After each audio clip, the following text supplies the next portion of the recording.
Il était une fois, un roi et sa fille, la princesse, vivaient dans un grand royaume au cœur du désert. La princesse voulait se marier. Alors le roi et elle partaient à la recherche de son prince charmant. Mais après des jours et des jours de recherche, ils ne trouvèrent personne. Alors, le roi décida de faire appel à ses deux plus fidèles esclaves.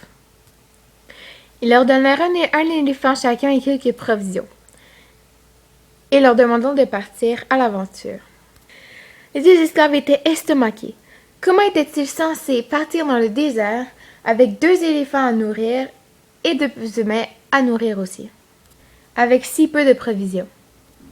Et cela prendrait aussi sûrement très longtemps de trouver quelqu'un dans le désert déraisonnable pour la princesse.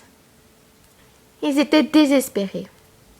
Mais un des plus futés, le plus futé des deux esclaves, prenant la parole.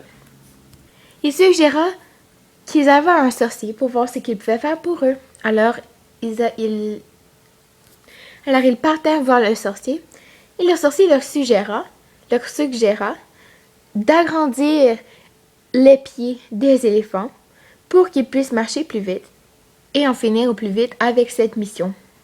Les esclaves acceptèrent, et en un coup de baguette, les éléphants étaient montés haut dans le ciel.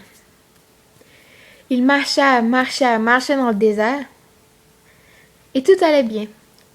Jusque tout à coup, un esclave du roi vit cette monstrueuse scène et alla tout de suite le reporter au roi. Le roi était furieux. Alors il envoya deux sorcières, prénommées Jeanne et Rose, et leur demanda d'aller couper ses jambes de ces éléphants.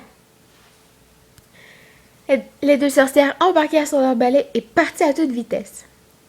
Arrivés sur la scène, ils coupèrent avec un coup de sabre. Ils tranchèrent les jambes des éléphants et repartirent aussitôt.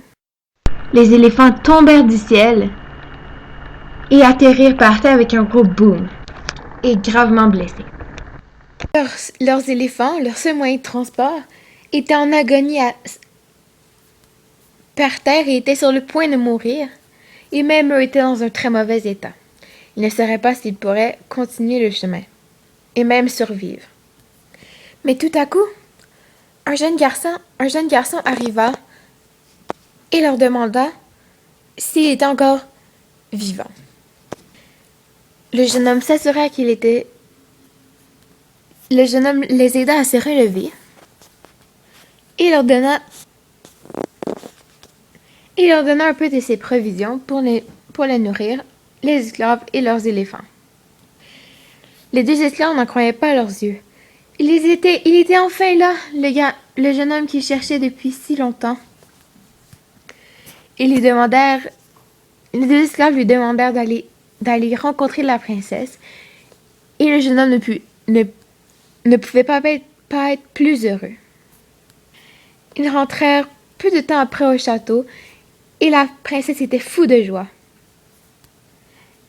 Et le roi, voyant ce radiant sourire sur le magnifique visage de sa fille, ne pouvait pas s'empêcher de sourire et de pardonner les esclaves qui, malgré tout, avaient réussi leur mission.